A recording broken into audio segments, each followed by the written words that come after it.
What is the baptism of the Spirit at Pentecost? This baptism of the Spirit that the apostles and those around them received, the baptism of the Spirit is something that has been very much emphasized among charismatics, both among Catholics and Protestants. This is exactly what it is. The Holy Spirit descends into someone's heart or soul, and not just in any manner at all, but explosively from a sensitive point of view. It means that it is felt by all kinds of phenomena, but first and foremost, a feeling, a soft and strong presence is perceived at the same time, sweeter than honey, like tender love while being strong, because this is so hot and you really feel something. This is strong. It corresponds so much to the human being that it seems to be metaphoric. When you fall in love as love at first sight, as a bolt of lightning, and often to signify it, the Spirit accompanies that with charisma and extraordinary gifts.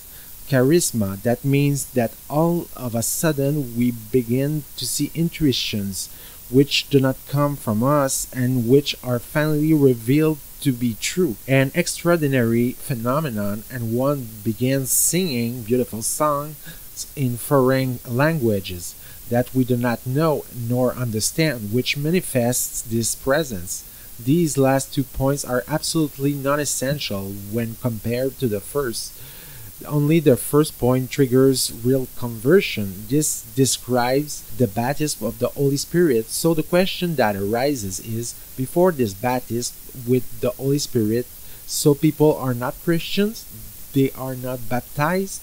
This is what some evangelicals say, to the point that they rename. But in reality, it is a mistake to say so. The Holy Spirit may also come in a total different way from that. He may come, for example, by a conversion of the intelligent, which understands that it can only be that the truth, namely the Christ God made man. And we suddenly begin by the efforts of his reflection, but also of his prayer, of his asceticism, self-discipline, to love him, to pray to him. The difference that there is between these two conditions is that the first, he or she is in silence, the person is struggling, is carried by the grace of God. The grace is obviously there, otherwise he could not say that Jesus Christ is God made man. But he functions, but like in a marriage of reason, and so it's less the art of man. Although some people prefer that in the second case, the baptism of the Holy Spirit, as we speak of it, is like when we fall in love. All of a sudden, everything becomes clear, lightweight. So obviously, the defect, it may happen that some believe that this feeling of presence must always remain, and that if it disappears accompanied by charism, it is because we have forgotten God and that we have sinned.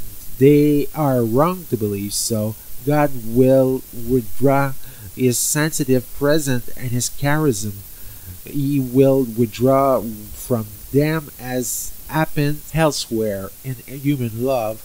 After 3 years or so, this feeling takes a hit and we continue our everyday life. Why is he doing this? Because he wants us to remain faithful beyond pleasures and beyond paranormal phenomena. Another mistake that we may make is to believe that those who have not received it do not possess the Holy Spirit, when we can see that there are people who are totally in the Holy Spirit and who have never received this sensitive baptism. This sensitive baptism, everyone can wish for it. It is so suitable for human sensitivity, but it must be placed in its proper place. With reference to Saint Teresa of Avila, doctor of the Church, who said that he is simply introducing into the fourth house.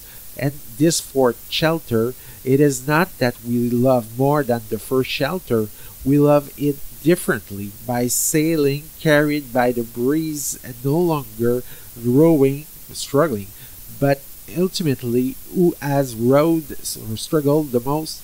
someone who has rowed faithfully all their life, or someone who has received the wind from the sail and then who at some point when there is no longer any breeze may well feel to have been betrayed.